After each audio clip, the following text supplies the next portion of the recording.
बिस्मिल्लाहिर्रहमानिर्रहीम। अस्सलाम वालेकुम रहमतुल्लाहि व बरकातुहू। थर्ड महद हम आगे आज सूरत सफ़ पढ़ेंगे। पहले हमने सूरत सफ़ जो है आयत नंबर 1 से 7 पढ़ी थी, जिसके अंदर आप सल्लल्लाहु अलैहि वसल्लम की बिशारत, आप सल्लल्लाहु अलैहि वसल्लम के यानी कि ख़त्मुन नबीयीन आखिरी नबी होने के बारे में, हिजरत, जिहाद, नुसरत और ग़लबे इस्लाम के बारे में पढ़ा था। आज हम आयत नंबर 8 से 14 पढ़ेंगे। युरीदूना वो चाहते हैं, लियुत्फ़िऊ के बुझा दे, नूरा नूर अल्लाह अल्लाह बिअफ़वाहिम अपने मुँहों से, वा और अल्लाह अल्लाह मुत्तिमु पूरा करने वाला नूर ही अपना नूर, वलौ और ख़्वा कारिहा नाखुश हों काफ़िरूना काफ़िर। युरीदूना लियुत्फ़िऊ नूर अल्लाह बिअफ़वाहिम वल्लाहु मुत्तिमु नूरिही वलौ कारिहल काफ़िरून। वो चाहते हैं कि अल्लाह का नूर अपने मुँहों की फूकों से बुझा दे और अल्लाह अपना नूर पूरा करने वाला है। वलौ कारिहल काफ़िरून ख्वा काफ़िर ना खुश हो। हुआ वो अल्लाज़ी जिसने अरसला इसने भेजा रसूलहु अपना रसूल बिलहुदा हिदायत के साथ, व दीनी और दीन हक़ के हक़, लियुज़हिरहु ताकि गालिब कर दे अला पर दीनी दीन कुल्ली ही तमाम, वलौ और ख्वा कारिहा ना खुश हो अल मुशरिकूना मुशरिक। वही अल्लाह है जिसने अपने रसूल को हिदायत और दीन हक़ के साथ भेजा ताकि वो इसके तमाम अदियान पर गालिब कर दे, ख्वा वो मुशरिक ना खुश हों। या अय्युहा अल्लज़ीना वो लोगों जो आमनो ईमान लेके आए हो, हल क्या अदुल्लुकुम मैं तुम्हें बताऊं अला पर तिजारतिन तिजारत तुनजीकुम जो तुम्हें निजात दे, मिन से अजाबिन अजाब अलीम दर्दनाक। या अल्लज़ीना आमनु हल अदुल्लुकुम अला तिजारतिन तुनजीकुम मिन अजाबिन अलीम। ईमान वालों क्या मैं तुम्हें ऐसी तिजारत बताऊँ जो तुम्हें दर्दनाक अजाब से निजात दे। तो मिनूना तुम ईमान लाओ बिल्लाही अल्लाह पर, व रसूली इसके रसूल पर, व तुजाहिदूना तुम जिहाद करो फी सबिलिल्लाह अल्लाह के रास्ते में, बिअमवालिकुम अपने मालों से, व और अनफुसिकुम अपनी जानों से, ज़ालिकुम ये खैरुन बेहतर है तुम्हारे लिए, अगर तुम तालमूना जानते हो। तुमिनूना बिल्लाहि व रसूलिही व तुजाहिदूना फी सबिलिल्लाहि बिअमवालिकुम व अनफुसिकुम ज़ालिकुम खैरुन लकुम इन कुंतुम तालमून। तुम ईमान लाओ अल्लाह पर, इसके रसूल पर, और तुम अल्लाह के रास्ते में अपनी मालों और अपनी जानों से जिहाद करो, ये तुम्हारे लिए बेहतर है अगर तुम जानते हो। यग़फ़िर वो बख्श देगा लकुम तुम्हें ज़ुनूबकुम तुम्हारे गुनाह, व और युदखिलकुम तुम्हें दाखिल करेगा जन्नातिन बागात तजरिन जारी है मिन से तहतिहा नीचे अनहारू नहरें, वाह और मसाकिना मकानात तय्यबतन पाकीज़ा फ़ी में जन्नाती बागात अदनिन हमेशा, ज़ालिका ये अलफ़ौज़ु कामयाबी अज़ीम बड़ी। व उख़रा और एक और तुहिब्बूना तुम इसे बहुत चाहते हो, नस्रुम मदद मिनल्लाहि अल्लाह से, व और फ़तहुन फ़तह करीबुन करीब, व बश्शिर और खुशखबरी दिल मुमिनीना मुमिनीन को, वो तुम्हें तुम्हारे गुनाह बख्श देगा, तुम्हें ऐसे बागात में दाखिल करेगा जिनके नीचे नहरें बहती हैं, हमेशा के लिए बागात में पाकीज़ा मकानात हैं।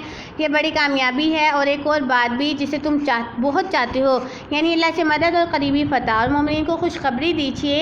या अय्युहा ए अल्लज़ीना वो लोगो जो आमन व ईमान लाए, कूनु तुम हो जो अंसारा मददगार अल्लाह अल्लाह, कमा जैसा काला कहा ईसा इब्न बेटा मरियम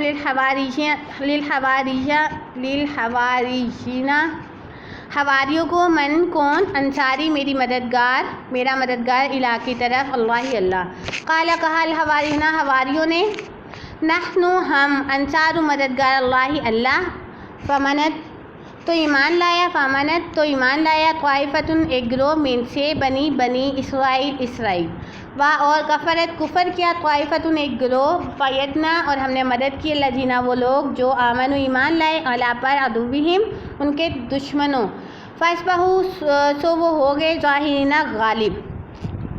या अय्युहल्लज़ीना आमनु कूनू अंसारल्लाहि कमा क़ाला ईसा इब्नु मरियम लिलहवारियीना मिन अंसारी इलल्लाहि क़ाला हवारियूना नहनु अंसारुल्लाहि फमनत क़ाइफ़तुम मिन बनी इस्राईल व कफ़रत क़ाइफ़तुम फ़यदना अल्लज़ीना आमनु अला अदुव्विहिम फ़अस्बहू ज़ाहिरीन। ए ईमान वालो तुम हो जो अल्लाह के मददगार, जैसे ही मरियम के बेटे ईसा ने हवारियों को कहा कौन है अल्लाह की तरफ मेरा मददगार, तो कहा हवारियों ने हम अल्लाह के मददगार हैं। तो बनी इसराइल का एक गिरोह ईमान ले आया और एक गिरोह ने कुफ़र किया, और हमने इनके दुश्मनों पर ईमान वालों की मदद की, सो वो गालिब हो गए। देखिए यहाँ पर सबसे पहले जो है वो यहूद की कोशिश जो है उसके बारे में बताया जा रहा है कि शायद को समझने के लिए इसका पस मंज़र जानना ज़रूरी है। اس صورت کے نزول کے وقت صورتحال یہ تھی کہ اسلام ابھی صرف مدینہ منورہ تک محدود تھا، مسلمانوں کی تعداد چند ہزار سے زیادہ نہ تھی، تمام عرب ان کو مٹانے پر تلا ہوا تھا۔ دوسری طرف غزوہ بدر میں کامیابی کی وجہ سے مسلمانوں کی جو دھاک دشمنوں پر بیٹھی ہوئی تھی وہ غزوہ احد میں مکمل کامیابی حاصل نہ ہونے کی وجہ سے اکھڑ گئی، اور آس پاس کے قبائل ایک دفعہ پھر مسلمان کو ختم کرنے کی کوششوں میں مصروف ہو گئے تھے۔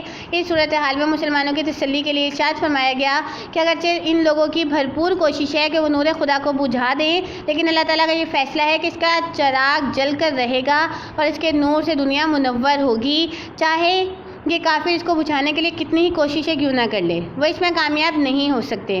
اللہ تعالیٰ نے فرمایا هو الذی ارسل رسولہ بالہدی ودین الحق لیظہرہ علی الدین کلہ ولو کرہ المشرکون، وہی تو ہے جس نے اپنے رسول کو ہدایت اور دین حق کے ساتھ بھیجا تاکہ وہ اس کو تمام ادیان پر غالب کر دے، اگرچہ یہ بات مشرکوں کو ناگوار گزرے۔ اس بات کو علامہ اقبال نے اپنے اس شعر میں یوں بیان کیا ہے: نور خدا ہے کفر کی حرکت پہ خندہ زن، پھونکوں سے یہ چراغ بجھایا نہ جائے گا۔ حقیقت میں ان حالات میں یہ مسلمانوں کے لیے بہت تسلی اور بہت بڑی خوشخبری تھی، جس سے مسلمانوں کو اطمینان بخشا، اور پھر دنیا نے یہ بھی دیکھا چند ہی سالوں میں پیشن گوئی کیسے پوری ہوئی۔ غلبہ اسلام کا اعلان۔ اس آیت میں آپ صلی اللہ علیہ وسلم کی نبوت کی حقانیت کی دلیل اور ساتھ ہی اس کا مقصد بھی بیان کیا گیا ہے۔ حقانیت کی دلیل تو یہ ہے کہ اللہ ہی نے اپنے رسول کو ہدایت اور دین حق کے ساتھ بھیجا، یعنی تمہاری طرف آنے والا نبی اپنی مرضی یا اپنی کوششوں سے نبی نہیں بن گیا، بلکہ یہ صرف اللہ کی مرضی تھی کہ اس کو نبی بنایا، پھر اس کو ایسا دین دے کر بھیجا جو بالکل واضح اور ہدایت کی طرف دعوت دینے والا ہے۔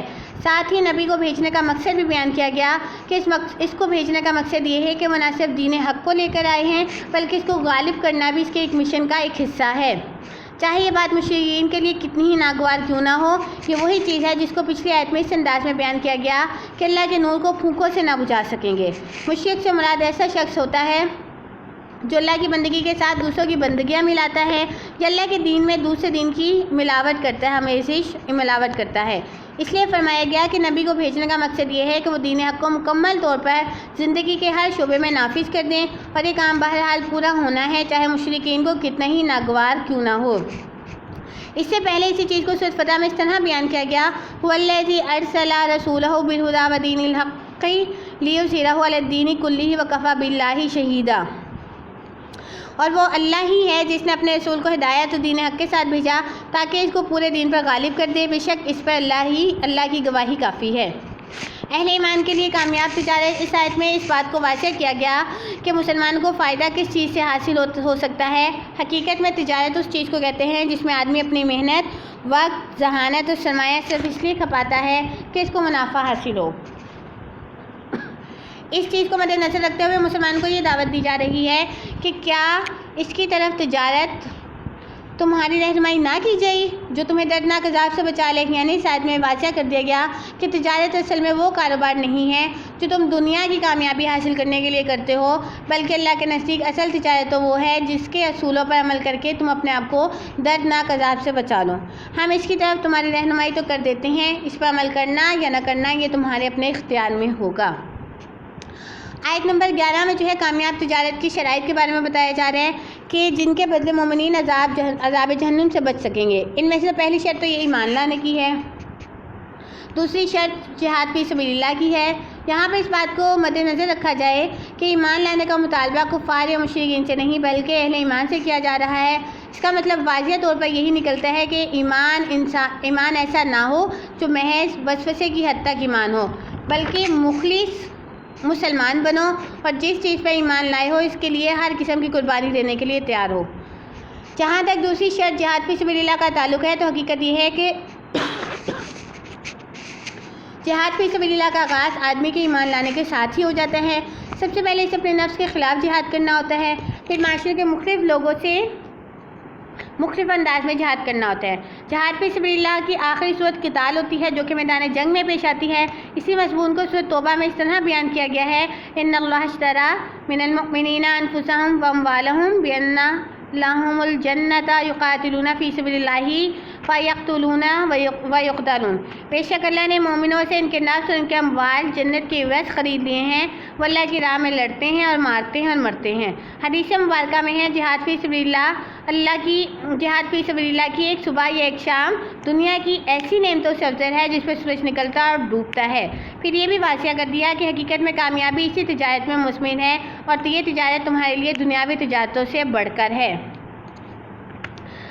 आयत नंबर 12 में मोमिनीन के लिए इनामात के बारे में बताया जा रहा है कि इसमें तिजारत के फ़वाइद बयान किए गए कि इन फ़वाइद के हसूल को ही असल कामयाबी करार दिया गया है। इसमें सबसे बड़ा और पहला फ़ायदा तो ये है कि तुम्हारे गुनाह माफ़ कर दिए जाएंगे और ये बात कोई शख्स नहीं जान सकता कि इसने अपनी ज़िंदगी में कितने गुनाह किए। अगर अल्लाह ताला हर शख्स के इसके अमाल के मुताबिक बदला लेने लगे तो फिर शायद कोई शख्स भी अज़ाब जहन्नम से ना बच सके। तो ये तो सिर्फ अल्लाह ताला की रहमत है कि इसने गुनाहों की मग़फ़िरत का एक रास्ता दिखा दिया और वादा भी कर लिया कि अगर तुम इस रास्ते पर चलोगे तो वो तुम्हारे गुनाह माफ़ कर देगा। हदीस मुबारका में है राह हक़ में शहीद होने वाला कतरा खून ज़मीन पर बाद में गिरता है और इसके तमाम गुनाह पहले माफ़ कर दिए जाते हैं। इस तरह वो जन्नत में चला जाएगा जिसके लिए दूसरों को सारी ज़िंदगी हिरासत करना पड़ती है। इसके बाद दूसरा फ़ायदा ये बताया गया कि इस अमल के बदले में तुम्हें ऐसी जन्नत अता की जाएगी जिसकी नेमतें लाजवाल होंगी। फिर वो नेमतें ऐसी होंगी कि किसी दिल में इनका ख्याल तक ना गुजरा होगा। इन फ़वाइद का हसूल ही असल कामयाबी है। आयत नंबर 13 में जो है मोमिनों के लिए मज़ीद इनामात के बारे में बताया जा रहा है। इस आयत में मुसलमानों को जल्द ही हासिल हो जाने वाली फ़तह की खुशखबरी दी गई है जो कि ग़ज़वे खंदक में कामयाबी की सूरत में सामने आई। अगरचे दुनियावी एतबार से ये फ़तह बहुत अहम थी, इसकी हमागीर असरात भी हुए, लेकिन मोमिन के नज़दीक असल कामयाबी चूँकि आखिरत की कामयाबी है इसलिए इसके नताइज को मुक़द्दम रखा गया और दुनियावी कामयाबी के नताइज को मौख़र कर दिया गया। हकीकत ये है कि इस वक्त के हालात में मोमिनीन के हौसले और एतमाद को बहाल करने के सिलसिले में ये बहुत अहम आयत थी और आज भी हमारे लिए आयत इसी तरह अहम है जिस तरह इस वक्त थी, क्योंकि मौजूदा दौर में उम्मत मुस्लिमा जिन हालात से गुजर रही है इसमें अगर मुसलमान खलूस दिल से ईमान लाए और जिहाद फी सबिलिल्लाह की तरफ राग़िब हो जाए तो उनके लिए अल्लाह की नुसरत नाजिल हो सकती है और वो फ़तह हासिल कर सकते हैं। क्योंकि अल्लाह ताला ने फरमाया इन तंसुरुल्लाह यंसुरुकुम व युसब्बित अक़दामकुम, तुम अल्लाह की मदद करोगे वो तुम्हारी मदद करेगा और तुम्हारे कदम जमा देगा। आयत नंबर 14 में हवारीन ईसा का मुकाम, यानी जो ईसा अलैहिस्सलाम की जिन्होंने मदद की उनके साथ। इस आयत में अहले ईमान को आप सल्लल्लाहु अलैहि वसल्लम की मदद पर उभारते हुए कहा गया कि तुम भी इसी तरह अल्लाह के मददगार बनो जिस तरह हज़रत ईसा अलैहिस्सलाम के हवारी इस वक्त अल्लाह के मददगार बने थे। जब उन्होंने कहा था कि अल्लाह के रास्ते की तरफ बुलाने में मेरा मददगार कौन है तो हवारियों ने कहा था हम अल्लाह के मददगार हैं। हज़रत ईसा अलैहिस्सलाम की पुकार का नतीजा ये निकला कि बनी इस्राइल का एक गिरोह तो ईमान ले आया लेकिन दूसरे ने इनकार कर दिया। फिर अल्लाह ताला ने ईमान लाने वाले लोगों की इनके दुश्मनों के मुकाबले में मदद की और इन्हें फ़तह इनायत की। बनी इस्राइल की इस तारीख़ को बयान करने का मकसद ये है कि जिस तरह अल्लाह ताला इस वक्त अपने नबी की मदद कर चुका है, जिस वक्त इसका साथ देने वाले चंद ही लोग थे लेकिन अल्लाह ने फ़तह अता की, इसी तरह अल्लाह ताला अहले ईमान की मदद करेगा और वो कामयाब होंगे बशर्ते कि वो हक़ का साथ देने वाले तैयार हों।